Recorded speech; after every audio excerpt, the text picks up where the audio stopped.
Hi, and welcome to Chic West Podcast, a radio show that will help you not only claim your awareness around the concept of power, body, beauty, voice, and the arts of your life, but truly embody it. I'm your host, Estelle Thompson. You are here to widen your lens on the unfiltered and uncurated conversation we have in my Chic West membership program. And best yet, you'll get real life, tangible tools to stay real and true to you. Each season, we will interview incredible, knowledgeable guests, and you'll educate and uplift as we strive to live whole and not perfect. Welcome. Hi, Chic West. Welcome to Chic West Podcast. I'm your host, Estelle Thompson. This is a series of shows about female entrepreneurship, beautifully curated, female-owned brand on a mission. I wanted to highlight small businesses and, most importantly, the passionate and fiery women who run them, how they got where they got, and why they do what they do. You're in for a treat. Let's dive in today's episode. Sara Bannerman Andrews is originally from Victoria, BC, but after living in Halifax for 10 years, she calls it her home. She's a lover, a luxury, a mom and a wife, a yogini, and an entrepreneur. She's the proud founder of Sattva Boutique right here in downtown North End, Halifax, a place where beauty, comfort, and purpose collide. Sara is a national leader in ethical and sustainable fashion, a big believer in the art of getting dressed and the ritual of self-care. Her wish is simple, for every woman to enjoy getting dressed in the morning.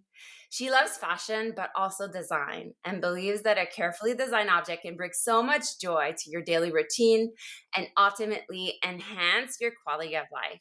She started Sattva Boutique as a solopreneur in the fall of 2013.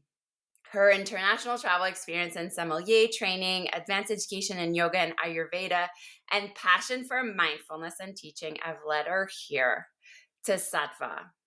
And on a personal note, I've met Sara through the yoga community, but I feel really embedded in her when it comes to her support of my art and offerings. My first ever huge magic garden piece is owned and housed at Sattva, and we've hosted many yoga and art workshops at Sattva when it first opened. So I've always felt she's such a kindred soul sister to me. I'm so happy you're here, Sara. Hi. Hi, Estelle. Yes, I feel the same way. Oh, so good. At Chic West Podcast, we always start with the same question, and it's what makes you feel alive today? Oh my goodness. Connecting to people like you really makes me feel alive and slows me down enough to remember all the things that are important to me. Being present. The world is moving so quickly right now. So accepting the things as they are, overcoming barriers, and ultimately love. Just tell us a bit about yourself and how did you come to want to have a shop and want to have this whole philosophy behind it? And it really moved me when I wanted you on the show. You felt so excited that you were finally able to just share, the deeper meaning of, spiritual fashion and what it means, because it's so much more than just buying a sweater or, it's so much more for you. So can you just tell us a bit where you're from and how did you come to, own your shop for so long now? It's a journey. I never thought I would own my own shop. It's not something that I set out necessarily to do. It's just where life led me. So I'm 40. I just turned 40, married. I have fabulous family. I love my husband very much, and I have two gorgeous little boys. We live in the north end of Halifax. I've lived here for 11 years. I was actually born in Victoria, BC, and made the move across the country for a work term opportunity for my husband. So we meant to be here for 2 years. To be honest, I wasn't really into moving here at first. I came kicking and screaming a little bit, and when that 2 year was up, I was out of here.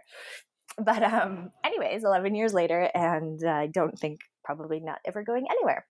So my home is here now, and I love my life here in Nova Scotia. So how do we get to Sattva? So I'm on my third career, really. My first career was I'm an international sommelier. So I did a lot of traveling as a young adult, and I started to really be curious about wine. So I traveled and I learned and I studied, and then I studied with the International Sommelier Guild. And then, I got a job opportunity that took me to Vancouver, and I worked with a very like spearheads in actually one of the group of restaurants. One actually was the founder of Oceanwise. I don't know if you listeners would be familiar with that, but it's something that helps the consumer sort of track what they're eating from the ocean and whether it's sustainably harvested or not. And the other restaurant was actually the founder of the 100 Mile Diet. So I got to work with some really cool, innovative people. And as a sommelier, I would sort of run my own little business for this group of restaurants about buying, selling, cellaring, educating staff around wine. So that was pretty cool. I really enjoyed that. When I moved to Halifax, that didn't really exist here at the time. So if you can remember 11 years ago in Nova Scotia, the restaurant scene was not what it is now.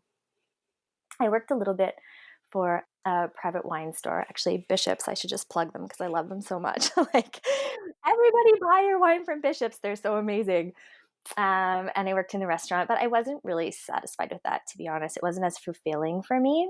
And I got really pulled to yoga. Like, already being a practitioner, I started practicing a lot because I had a lot of time on my hands. And then I did my first teacher training. I got hired by the studio where I did my teacher training. And then I did another teacher training, my advanced teacher training.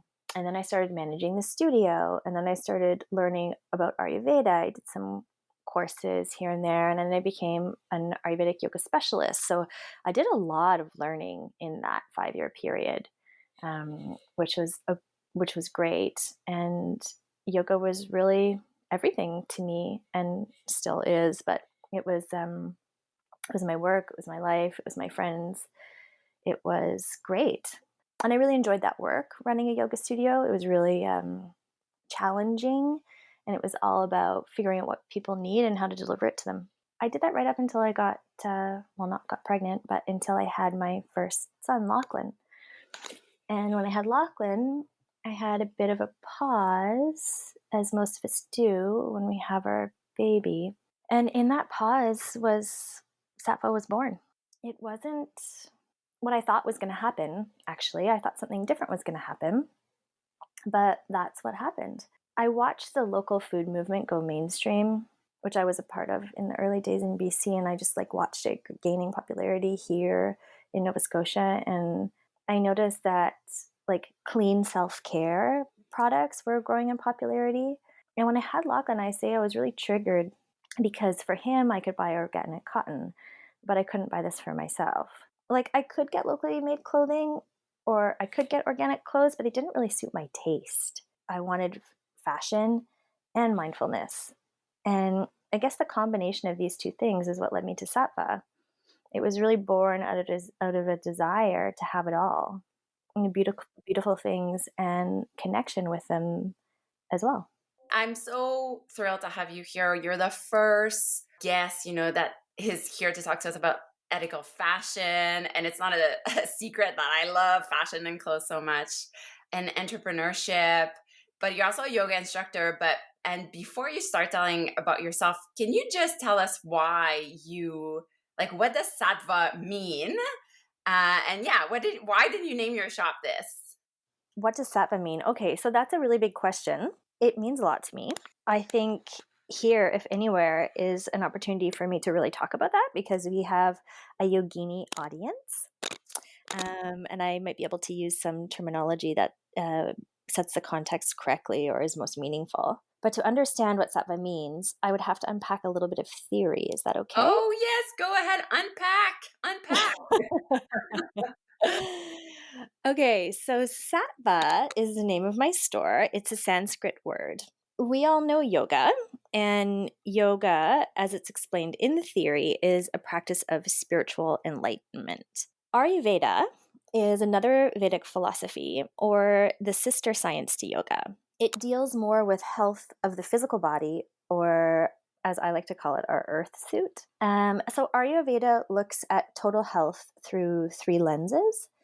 It looks at our total health as being a combination of what's happening in our body, what's happening in our mind, and what's happening in our soul. Because Ayurveda has a lot to do with the elements, it believes in non-permanence. So it describes the mind in a state rather than the mind itself. So meaning that the state of the mind is always changing. In Ayurveda, there are three states of mind, and sattva is one of them, or a sattvic state of mind. The first state of mind is tamas, and tamas is associated with darkness, heaviness. It's dense. The colors are deep, rich, dark colors. And an out of balance here would look like disorders such as depression, lethargy, obesity. Now, tamas, or having a tamasic state of mind, is neither a good or bad thing. We all need some tamas in our state of mind, because tamas is what allows us to move towards sleep. Rajas is the second state of mind. So rajas is bright, quick, hot. It moves quickly. The colors are bright, fiery, orange, red, yellow. Out of balance here would look like disorders such as rage, anger, fear. But we also need some rajas in our mind to be able to digest. Rajas is actually that movement of intelligence, of problem solving, of acquisition, and processing of all sorts. So Rajas is really actually present in the life, cycle of life that you and I are both in right now. Growing, building, getting, buying, learning, figuring out. Sattva is the third state of mind. And sattva is a state of mind where it's light and clear and calm. The color is soft white. There is space, and in this space is beauty, contentment, and connection. It's the state of mind of wholeness and truth. It's unclouded and pure. And so that's the name of my shop. As you were describing sattva, and I just love that you went through the three states of mind, and just like make it, it's almost like a three-dimensional, vortex of sort. But when you were describing sattva, it made me think of the flower painting in your shop that I created for you. Like, it's the perfect representation for that. The background is white, and your painting is a really special piece, and it's kind of a cornerstone to the design at Sattva. But our shopping experience is completely designed as a foundation for Sattva to emerge, within the user, as you would say it in yoga philosophy. But in this case, the user is the customer. It's for them to realize that feeling of sattva, or have that sattvic state of mind. In turn, when they have the sattvic state of mind, it spreads into the higher vibration of consciousness, also known as our collective spirit. When someone visits sattva, it's light, it's calm, it's cohesive. Our team is friendly, it's sincere. And people usually feel quite positive about their purchase, knowing that they have chosen to shop ethically and in turn feel good about themselves. When you visit sattva, you also are practicing the ritual or act of self-care. And I think people miss that a lot when it comes to fashion. They don't include that in the list of things that they're allowed to do to take care of themselves. That sattvic feeling is almost like a little bit of a serotonin rush. Now, wherever you get this sattvic feeling from, whether it's sattva or some other thing that you do that makes you feel this way, when you feel it, then it's desired again. And I'm not talking about anything like really crazy addictive. It's very subtle. But I think you may all have a connection to what I'm talking about. I would describe everything that I just told you about as the ethical fashion movement. There's so much I want to talk to you about just by what you've just said. The 5 years that you spent studying yoga and Ayurveda, and like even managing your yoga studio, like you kind of all do a bit of that right now.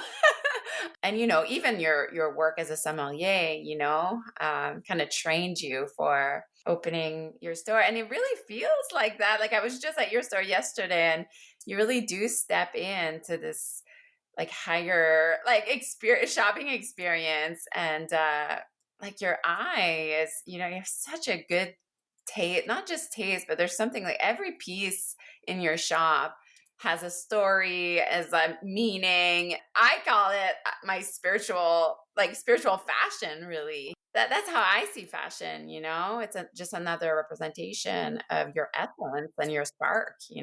We have these 4 pillars, which are the core of our brand. And our promise to our customer is that we source everything based on these 4 pillars. So it's eco, ethical, local, and social. We offer a modern fashion forward shop for the conscious consumer. It's primarily for women. We offer clothing, accessories, homeware, apothecary, and that's all curated in alignment with our values. So the yoga says there's like 4 pots that you need to fill in your life. There's like 4 jars, and you need to fill all of these jars for like a complete balanced life. And it's your dharma, which is your purpose or your righteousness. There's your artha, which is prosperity or means. There's kama, which is the pleasures. And then there's moksha, which is the spiritual liberation or enlightenment. So me, Sarah Benderman Andrews, as an individual, I'm like really heavy into the kamas, the pleasures. So like my jar there is like really full, and I always like filling it up more and more.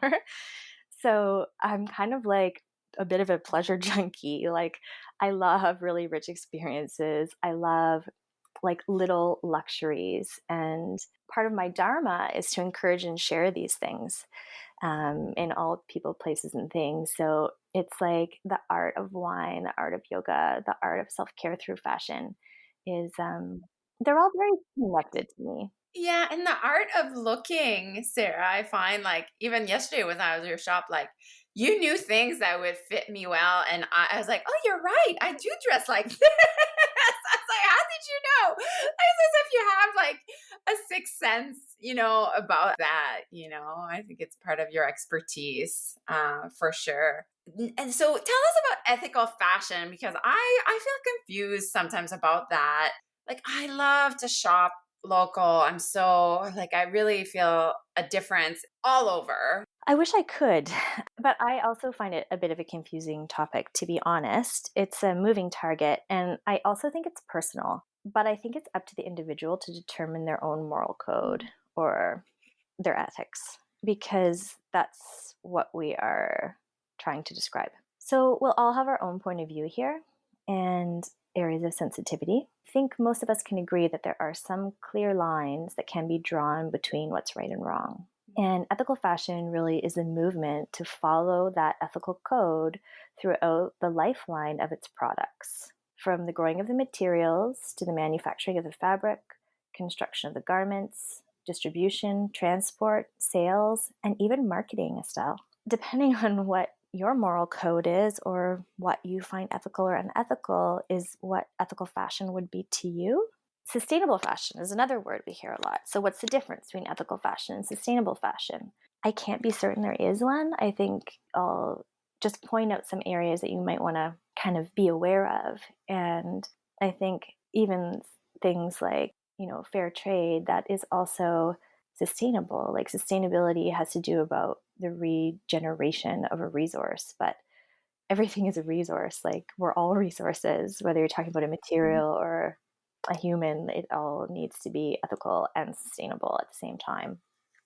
So both words are thrown around a lot. This is a big movement. Like this is a huge movement in the last 10 years. And as such, these words are often getting greenwashed and weaved into marketing campaigns, not necessarily always backed up by proof of practices or education to consumers. I just had I've never heard it said this way. Like basically, like you have your own right and wrong, right? Like Yeah, for me, yeah, in the situation that, I currently am in terms of resources. And yeah, yeah. so I love I love that part. I've never heard that part. But like, for example, is there ways you can like, or just advice like for somebody that would want to start just shopping more ethically? Like what's the first thing, let's say, you would just recommend? Like not make a complete overhaul or anything, but like, little steps towards just living more. Yeah, Yeah. definitely. I'd love to. It's really important to remember that this doesn't need to be so dogmatic. It's okay to do what you can do and meet yourself where you are and take little steps from there. Some areas that you might start to consider when you're purchasing products are location. There's a big movement towards local. And some of the reasoning for this is the offset of carbon and to support local economy. There is a big movement for fair trade. Usually, when you purchase something at a very low price, it's because somebody along the line was not paid fairly for their contribution to that item.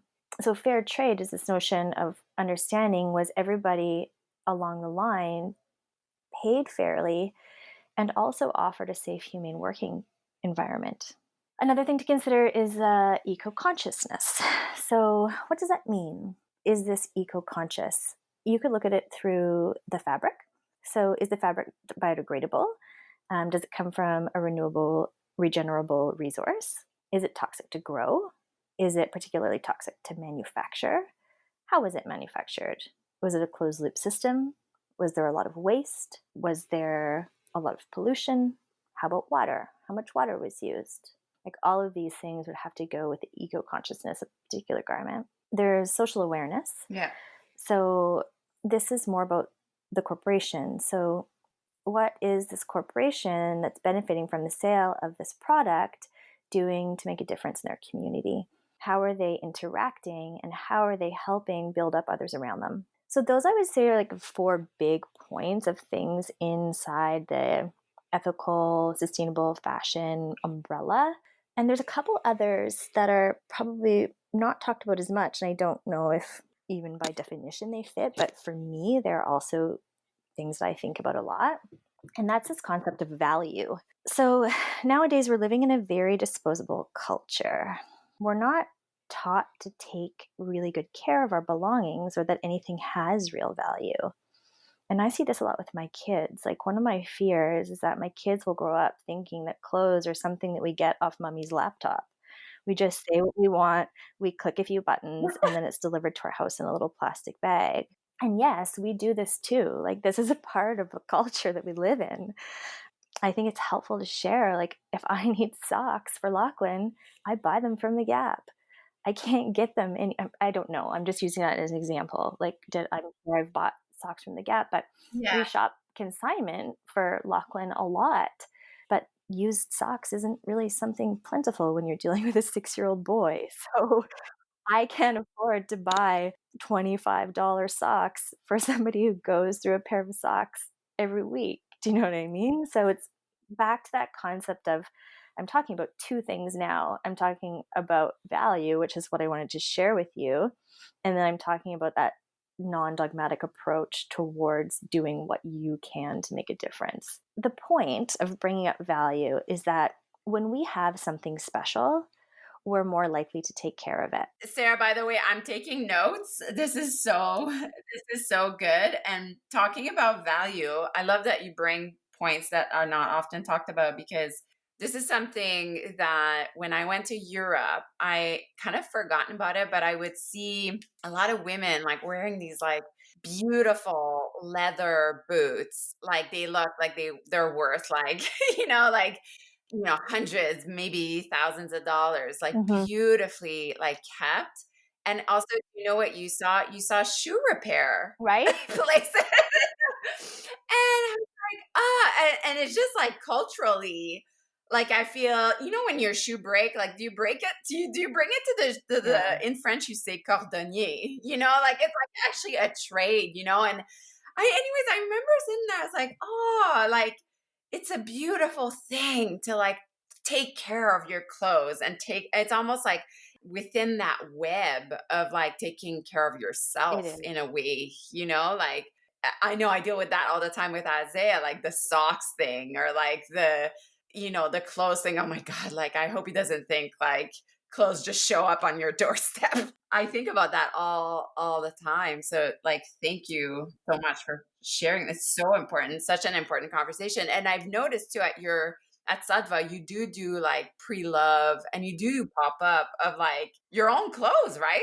Like people can come and like sell their Well, we have that consignment shop, yeah, so that was a big thing for me. It was, like, almost missing from our offering was a way to reuse clothing that still had a lot of value, and also to just, offer a bit more of an accessible price point for people who can't just frankly can't afford to shop at Sattva for all the time. I love the consignment shop, it makes me really happy. But what I would also like to let people know is it is okay to move on from things that you paid a lot of money for. yeah. And sometimes the relationship with them is not beneficial if you're just, you're holding on to it and it's taking up mental space, especially if it's a size thing, you're trying to get back to that size and it's been 10 years and it's not happening. Like if that thing has value when you purchased it, it likely still has value and you could get a decent amount for it if you sold it at consignment. And then that clears up that space for you and you don't need those spider webs in your closet. It is okay to move on from pieces that you paid a lot of money for and they still have value and they'll still be valuable to somebody else. Totally. Somebody else can breathe new life into them. The last point is connection. Fashion and garment construction is actually an art. It can be very special and very beautiful when you know the story, in the case there is a story to know, Mhm. because there's not a story behind all clothes. But the art of fashion is so rich, like Mm. it's so beautiful, and there's so much talent and passion in this industry. Getting dressed is something that we do every day, just like eating. We have to eat 3 meals a day. We have to get dressed every day. It's a part of life. And not everybody has a great relationship to either one of these things. But if we choose to and we work at it, it's something that can bring such pleasure and such joy to your life. That's another thing that we try to offer at Sattva is like telling the story behind the brand. Like, what are they doing? Who are these people that are making your clothes? Why is it different? Why is it special? And even the connection to coming to a local boutique, like online is such a big thing right now and will be forever. But it's like that connection of coming into a store where you get to interact with the people that have curated the things in the store for you, the people that do the marketing, the people that source the products, the people that build the brand. Like there's a connection in that even makes the clothes more joyful and more meaningful for the wearer. Like on the daily, like literally I look at my closet and I'm like, who am I today? Like today I was like a podcast host. So I'm like dressing more professionally and like that helps me to carry or, whatever. I always do that. I mean, maybe some people laugh, but even when like as a teacher, like, okay, what am I Yeah. teaching today? And like, I do these like sparkly session thing and like I'll wear a shirt and there's like a fairy on it. And like for me that matters because like that's the essence of what the essence of what I'm carrying and people are looking at me and that affects them. Like, and I mean, maybe it's because I'm so heavy on the visual aspect, like just like you Mhm. said, like, we eat 3 meals a day. Well, we ingest like visual materials like all the time. We're affected. Like we literally become what we surround ourselves with, and A couple of points on that is you're right. Like we are digesting everything we see. And even in Ayurveda, that's what they'll say is your digestion is not only the food that you put into your body and then eliminate, it's everything that you put into your body also needs to be eliminated through your five senses. So everything you see, everything you hear, everything you taste, everything you touch. So all of these impressions, everything that you're taking in through all your five senses needs to be digested. And the nutrients from all of those things you keep, and the waste from all of those things needs to be eliminated. I think that's a particularly helpful thing to think about when it comes to social media because it's it's such a beast. Yes. And there's so many impressions. Like, just think about how much you take in off social media every day or other medias as well. And all of that needs to be digested. The art or the luxury of it is, how can I, Estelle Thompson, choose to express myself today? What do I want people to know about me? So, fashion is matching your outsides to your insides, or your insides to your outsides. So you're right. And through that power of choice, we have an opportunity to let the world know something about us. Just let us know something about us. Because quite frankly, nobody knows what you're wearing right now, Estelle. I'm surprised you're not wearing your pajamas, to be honest. You didn't get dressed in your power podcast outfit for anybody but yourself. And that's really amazing. Well, you know me, I like fashion for me is it just comes with my love of art and shapes and lines and just how much it affects you. And yeah, you don't even need to, I dress for myself, right? Like, you're right. Like, I love that you say, like, nobody's looking at you. And I'm like, I know, but I am. Actually, maybe I was at your store and somebody, yes, I was at Sattva. Like, that was like maybe a couple years ago. And somebody came out of the changing room, Sara, and she said, "Can I pull this off?"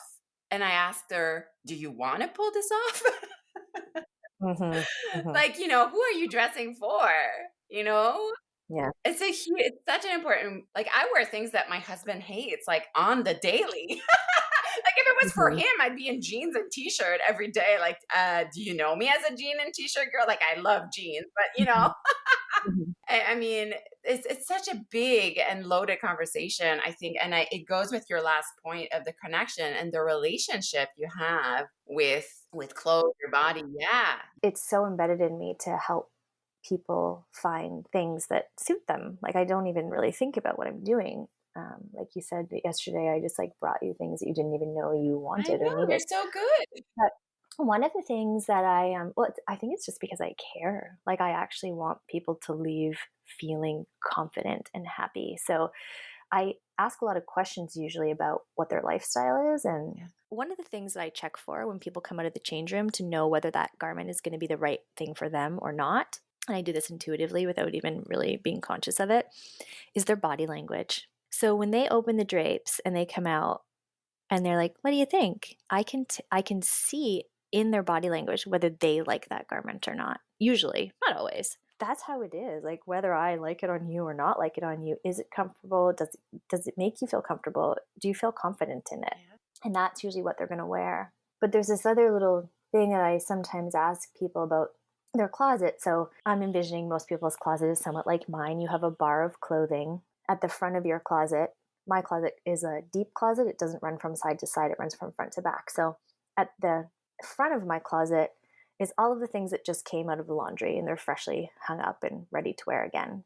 And then in the middle of my closet is the things that I have worn a couple times this season. I don't wear them an awful lot, but they're still in the rotation. I like them.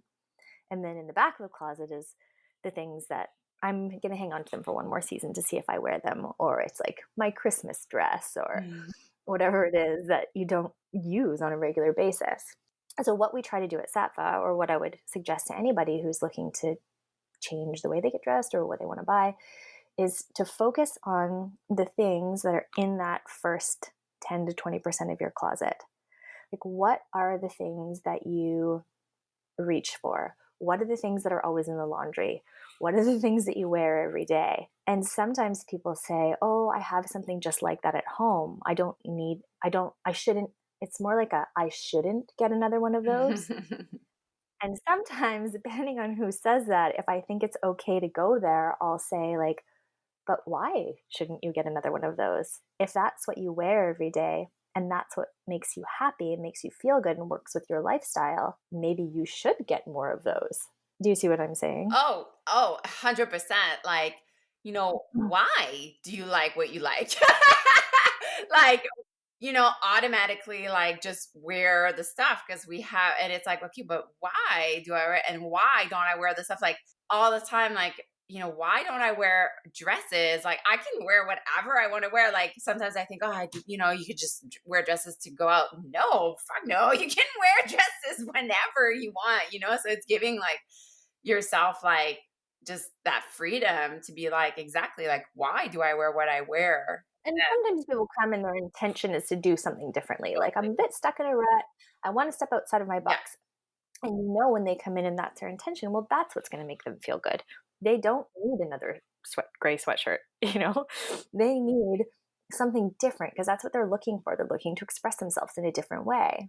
But somebody that's just coming because they need things to wear, or, by the end, it depends how often you do laundry too. Like if you only do laundry once a week, you need like 7 go-to things. Oh, this is such an important conversation. I just Oh, love it. I want to switch gear a little, Sarah, and just ask you like how do you think, I know, you're like juggling being a mom and, just owning a business. And I'm wondering how much this is just influenced like your life just in general. I think this is probably the worst time you could have asked that question, like just considering everything that's going on around us in the global setting right now. To be honest, Estelle, it's a struggle, especially in the current climate and in my industry where there is such a demand for change. And as we all know, change takes time and energy. And so we are changing a lot. And we are trying to keep up with what our customer needs and wants from us. And so that is time consuming. It's good. It's all good. I am so lucky that I have yoga and Ayurveda in my back pocket as a tool when I need tools to support juggling all of these things. So what are your tools, would you say? Like, do you have daily soul rituals that you do? I just get so inspired by knowing what other women do to stay close to their souls. I don't really have daily soul rituals. Every day is different for me, Yeah. which is not good for my vata imbalance, but I try to do a couple of things as much as possible. Exercise is a big one for me. Yeah. It's just helps me clear my head. Like just being able to get to a yoga class or out for a run, it just gives me some space to not be influenced by anything that's going on around me and just think through what I need to think through. So that's probably the biggest one for me right now. But I love getting near the ocean. Like every so often, I just have that feeling in my body that I just need to get to the ocean. Yeah. So just you have such a luxury, you get to be by the ocean every day, but just like maybe it's a quick trip to an Airbnb on the South Shore, or maybe it's just out to the ocean to take a walk. But those are things. Getting to the spa, I really love, like I've mentioned, all things kama. So if I can take a trip down to Spirit Spa for a massage or maybe a pedicure, that's something that I do to take care of myself. And, this is another one that's really important, is spending time with my husband. Yeah. I love that. Because it's not like nobody like makes that a priority, but for me, he's so, so good for me. He's so grounding and we just really enjoy each other's company. And as you know, sometimes at home, it's like the daily, right? Like he's an entrepreneur as well. So it's our task list. It's like we're running our own business at home. Like I see him every day and we interact every day, but it's the to-do list and who's doing what and how everything's going to get done. So every once in a while, if his mother will take the kids for the night, like that's a soul ritual for me, is spending quality time with my husband. I so concur. That's been so hard with COVID and everything. Like we try to go every month, like once a week, we'll get a sitter and stuff. And with the whole pandemic, it's like, it's impossible. So, okay. And then one last question that I had, because it's one that I get often, kind of the Chic West community, just like, would you have, and I know it's like a loaded question, but just like a couple tips, if someone was really like, they wanted to start their own female brand business, and perhaps even because we've been we've talked a lot about ethical fashion and stuff, like, would you have any, what's your first tip for like starting your own business in fashion? You need to plan. I hated doing a business plan. Like when I was starting Sattva, it's like to get me to sit still and focus on one thing for 5 days. Oh my God. It's just like not in my prakriti to do that. But I had to do it and I'm really glad I did. So it's really important. So if you're going to start your own business, plan and at the same time, be ready to completely depart from that plan. I think you have to have a best and worst case scenario and you have to be ready to pivot quickly. Yeah. I think you need to be authentic. If you really believe in what you do, they will too. I think you need to consider what your dharma is. If you don't know what your dharma is, you should find out. You should do the work with. Do you work with Rod Stryker, Estelle? Like, have you done the 4 Desires? Yeah, actually, yes, I've done some like online classes with him. Yeah. So these are really helpful things, like to know if this business is in line with you. It has to be in line with you and what you're good at and what you want to do. And then another thing he talks about too is your vikalpa, which is a repetitive pattern or habit. It's a repetitive behavior that's so deeply embedded in you, you don't even know it exists until you figure out what it is. And it stops you from getting where you need to go. Right.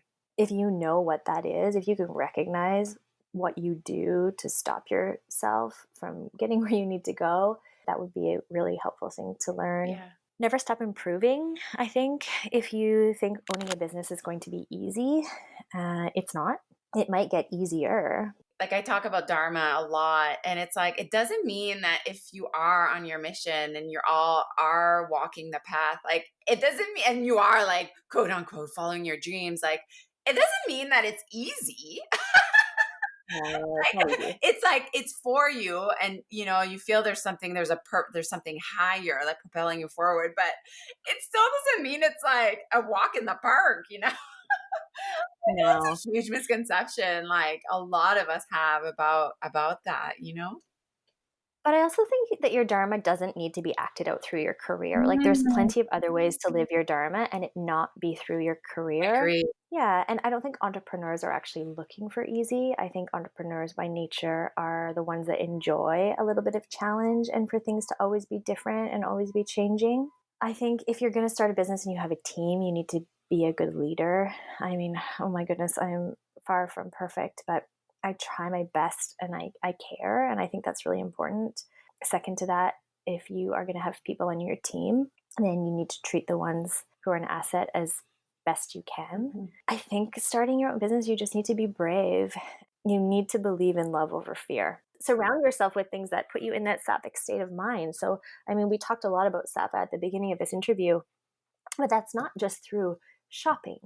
I mean, getting on this higher vibration doesn't need to be just the ethical fashion movement. Like that's the vibration I was talking about. But surrounding yourself with sattvic experiences, whatever those are for you, there's a sweetness that we all are desiring in relationships and it's in experiences. And it's just these things which give us that deep sense of ability, like refueling your tank, like your ojas or your endurance or your immunity. Maybe your immune system would be a good way to describe what ojas is in Ayurveda, but it's the recharge. It's filling those pots. Yeah. So doing enough things to keep refilling your pots, whatever that is for you, and get your mind clear and light and uncrowded, and then you're on fire. I love that. What a great run through. Wow. So we're just kind of wrapping things up, and I love to ask these kind of quick fire questions. We'll go favorite mantra. Ishvari Pranidhan, surrender to the higher power. To me, it means there are some things you can't control and you can't get stuck on those things. Favorite flower. Rose. Favorite book. I just read a few chapters of Jen King's book. I really enjoyed that. That was really fun to read. Oh, yes, I'm trying to have her. You know, Jen's my neighbor. I'm trying to have her. Yes, she is. I'm trying to have her. I read her book. It was excellent. What about favorite podcasts? I enjoyed listening to yours, and I do want to start listening to podcasts. So if somebody could give me a list of podcasts to listen to, that would be great. I'll hook you up. Do you have any favorite shows on Netflix? Emily in Paris, obviously. Oh my God, that show was so addictive. And the fashion in it, Sarah. Oh, It was really good. I really enjoyed it. It was really lighthearted and the episodes were short. I mean, I think I've watched about the first 30 minutes of most Netflix shows, but it's at the end of the day and I can never last. But I thought that Emily in Paris is really fun. and so in line. So they're coming out with a season 2. I was obsessed, and it was like I love it too. It was so light. I love that. I was like, oh, that's what we need right now. Just like something just light, and it totally like re-inspired me with like my outfits and stuff. I was like, girl. How she like did a big cuff on her jeans with a boot and a suit jacket. I thought that was really cute. I'm gonna try that. Ooh, Yeah. Watch so great. I'm so glad you said that show. What about, well, you said yoga or running. I think you do both, but I'll let you answer. You're absolutely right. I choose both, and it's kind of what I believe in most. Is I don't really like making sacrifices, so I believe I can have it all. And I know the last question is favorite treat, but because you're a sommelier and because I'm such a vino, can you tell us your favorite wine right now? How about, do you have an organic? I'm so into organic wine. Do you have like a favorite, maybe something we can pick up at Bishop Cellars or something? A lot of their wine is organic or biodegradable, and it's not even really labeled that way. Like if you read a French label, there's a little sign on the back which means organic, and it's because it's such a way of life there. It's not necessarily plastered on the front of the label. Yeah. So they can help you better than I can to figure out which wines there are organic, and that's why I love going there because they're so educated. My favorite wines are for red. My favorite grape variety is Nebbiolo. So it's mostly grown in northern Italy and comes under the label Barolo and Barbaresco. But those are DOCG regulated, and you can also get declassified Nebbiolo, which you can find either at Port of Wines or Bishops. It's a very tannic red wine. Like it's a big wine, but it's not oaky or heavy. So I really like that. And for white, I love Chardonnay. Like I love French Chardonnay right now. And it changes. Like I go through different periods, but I like really, really, really lightly oaked or not oaked at all Chardonnay. So Chablis, but it's a bit expensive. Okay, so my last question, it's like a loaded question, but it's one I've changed since, this whole kind of pandemic in March happened. But because I felt when that all happened, I felt this like almost like a new world we're creating. And that's my last question is like, what do you wish? And perhaps you can keep it in line with, our subjects today, fashion, ethical fashion, and just, sattva all around. But what do you wish for this new world that women are creating? Well, you said in the beginning, I do what you said. My wish is for people to enjoy getting dressed.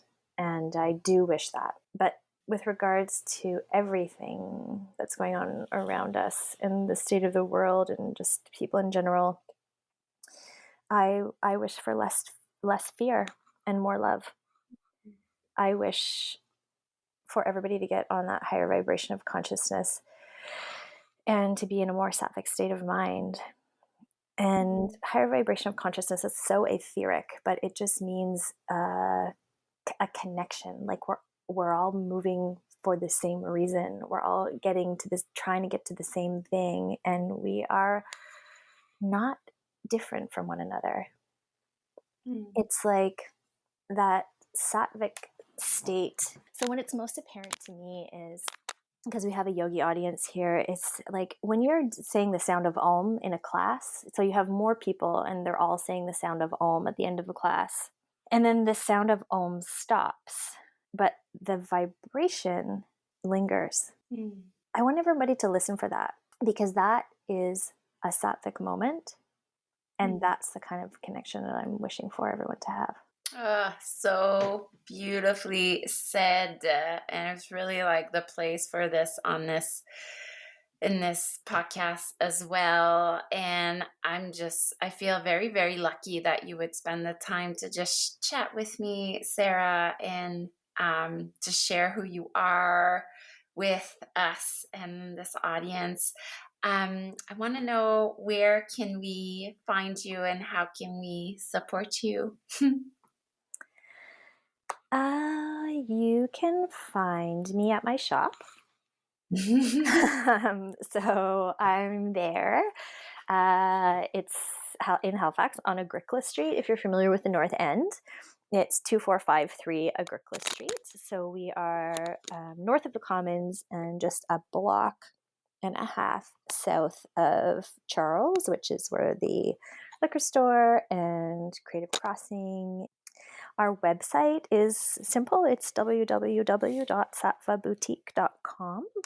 So we have a pretty active website. We have a great newsletter. So we don't send too many emails, but we send, we have promotions and sales and new arrivals, but we also try to share educational pieces as well. I believe we have one going out every month, if not more. So you can sign up for that from our website.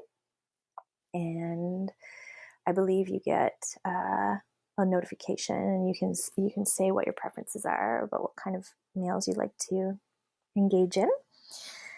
You can find me on Instagram. So Sattva Boutique is the handle. It's just SATTA. That's Sattva Boutique. And we have a very active Instagram.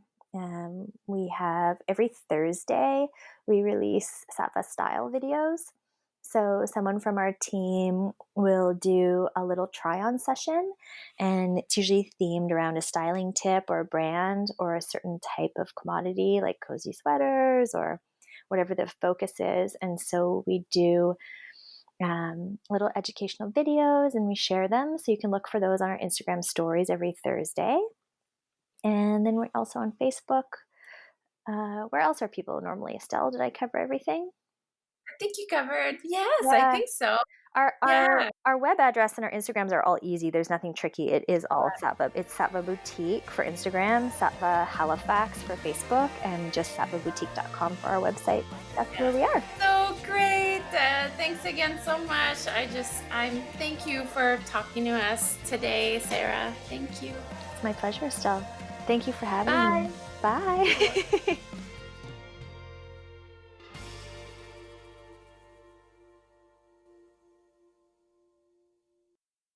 This podcast was produced by Tosh Taylor of the Podcast Hub Productions. Find her online at podcasthub.ca.